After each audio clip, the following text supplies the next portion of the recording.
ஆளுநர் ரவி வந்து ரொம்ப எரிச்சலையும் உச்சகச்ச டென்ஷனில் இருந்தார். அதை மேற்கொண்டு எரியிற நெருப்புல எண்ணெயை ஊற்றுன மாதிரியா உச்சநீதிமன்றம் மறுபடியும் இப்போ ஆளுநருக்கு சரியான கொட்டு வைத்துள்ளது, ஆப்பு வைத்துள்ளது.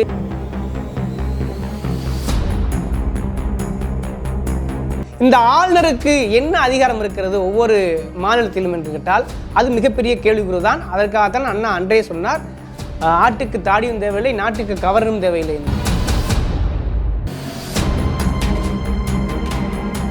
ஒவ்வொரு விஷயத்திலும் டார்ச்சர் பண்ணிருப்பீங்க, மக்கள் பிரதிநிதிகளை அவமதிப்பீங்க, சட்டமன்றத்தை அவமதிப்பீங்கனாக்கா அவரும் சராசரி மனுஷன் தானே.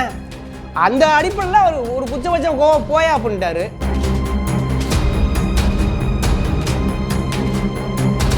உச்சநீதிமன்றம் என்பது சமீப காலமாக அது தேர்தல் பத்திர விவகாரமாக இருக்கட்டும், இப்போ கூட பார்த்தீங்கன்னா மதியம் கூட தேர்தல் ஆணையர் விவகாரம், அதெல்லாம் உச்சபட்சமான அயோக்கியத்தனங்க.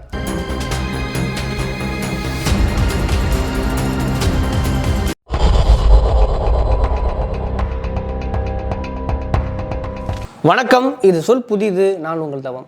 இன்றைக்கி பார்க்கக்கூடிய ஒரு அரசியல் நிகழ்வு என்னென்னா, பெரும்பாலும் பார்த்திங்கன்னா சமீப காலமாக பார்த்திங்கன்னா நேரடியாக ஒரு அதிகார மோதல் என்று அதை கருத முடியாது. பாசிசத்திற்கும் ஜனநாயகத்திற்கும் மோதலாகத்தான் கருத முடியும். குறிப்பாக அரசியல் சட்டத்திற்கும் பாசிசமான இன்றைக்கி இருக்கிற பிஜேபி கட்சிக்குமான மோதலாகத்தான் பார்க்க முடியும். அப்படித்தான் சமீப காலமாக பார்த்தீங்கன்னாக்க உச்சநீதிமன்றம் வந்து பல அதிரடியான தீர்ப்புகளை வழங்கி கொண்டிருக்கிறது. அதில் மிக முக்கியமானது எலக்ட்ரோபான் தேர்தல் பத்திர விவகாரத்தில் இந்த நிமிடம் வரை, இன்னைக்கு கடைசி நாள், அதாவது இந்த நிமிடம் வரை அவர் என்ன சொல்லிக் கொண்டிருக்கிறார்கள் என்றால், பிஜேபி யாருக்கு எந்த நிறுவனத்திற்கு டெண்டர்களை கொடுத்தது, எந்த நிறுவனங்கள் பிஜேபிக்கு பணம் கொடுத்த விவகாரத்தை இந்த நிமிடம் வரை வெளியிடவில்லை. இன்னைக்கு தடாலடியாக ஒரு விஷயத்தை வெளியிட்டிருக்கிறார்கள். அதை என்னவென்று பார்ப்போம். அதுக்கு முன்னாடி மிக முக்கியமாக இன்னொரு விஷயம் என்னன்னாக்க, இந்த ஆளுநருக்கு என்ன அதிகாரம் இருக்கிறது ஒவ்வொரு மாநிலத்திலும் என்று கேட்டால் அது மிகப்பெரிய கேள்விக்குறி தான். அதற்காகத்தான் அண்ணா அன்றே சொன்னார், ஆட்டுக்கு தாடியும் தேவையில்லை, நாட்டுக்கு கவர்னும் தேவையில்லை என்று.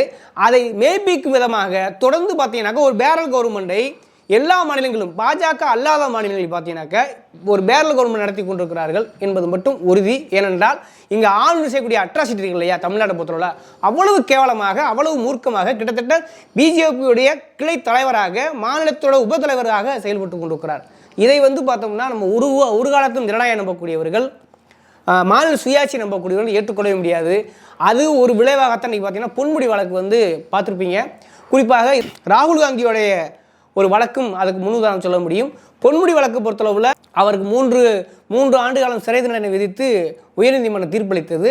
அதை அப்படியே வந்து நிறுத்தி வைத்தார்கள் உச்சநீதிமன்றத்தில். அது காரணம் என்ன சொன்னாக்க, ஒரு பப்ளிக் சர்வெண்டாக இருக்கக்கூடிய ஒரு எம்எல்ஏவாக அமைச்சராக இருக்கக்கூடியவர்களுக்கு இதுக்கு முன்னுதாரணம் ஒரு தீர்ப்பு வந்திருக்கிறது.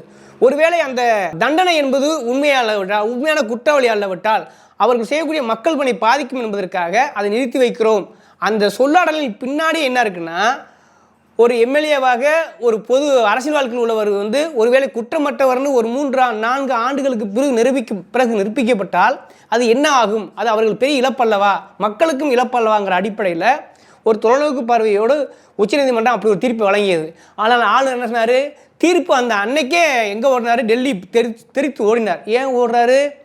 வழக்கம் போல் அரசியல் தான், ஒரு கேவலமான அரசியல். அதாவது இவருக்கு ஆளுநருக்கு RN ரவிக்கு தனிப்பட்ட முறை என்ன வன்மம்னா, சட்டசபையில் நடந்த விஷயம் உங்களுக்கு தெரியும். அதாவது பல விஷயங்களை அறிக்கைகளை விட்டிருக்கிறார்கள் சட்டசபையில் பேச சொல்லி. ஆனால் அவர் காந்தி பெயரை, பெரியார் பெயரை, காமராஜர் பெயரை தவிர்த்து விட்டு பல விஷயங்களை வாசிக்காமல் வெளியேறி ஓடினார் என்பது எல்லோருக்கும் தெரிஞ்ச செய்யும். அந்த சமயத்தில் பொன்முடி என்ன சொன்னாக்க, ஒரு மாதிரியே போயான்ற மாதிரி ஒரு யாருக்குமே ஒரு உச்சபட்சமாக கோவம் வருமா இல்லையாங்க? ஏங்க நீங்கள் ஒவ்வொரு விஷயத்துலையும் டார்ச்சர் பண்ணிருப்பீங்க, மக்கள் பிரதிநிதிகளை அவமதிப்பீங்க, சட்டமன்றத்தை அவமதிப்பீங்கனாக்கா அவரும் சராசரி மனுஷன் தானே. அந்த அடிப்படையில் அவர் ஒரு குச்சபட்சம் போயா அப்படின்ட்டாரு. அது இந்த ஆளுக்கு இருக்கு இல்லையா, RN ரவி, அதாவது RSS ரவிக்கு வந்து சரியான கான். அப்படிங்கிறனால அதனால தான் டார்கெட் பண்ணி பொன்முடி வந்து என்ன செஞ்சாங்க, ரைடு போனாங்க, 3 ஆண்டு தண்டனை விதித்தாங்க. அதெல்லாம் இன்றைக்கி உச்சநீதிமன்றத்தில் போய் என்ன இருக்குன்னா ஸ்டே செய்யப்பட்டிருக்கிறது, அதாவது அது தடை செய்யப்பட்டிருக்கிறது. அதனால் முறையாக என்ன பண்ணால் எம்எல்ஏ ஆகிவிட்டார். இதற்கு முன்னால் எம்எல்ஏ ஆகிவிட்டார். அதே போல் அடுத்து வந்து முதலமைச்சர் வந்து பரிந்துரை செய்கிறார்.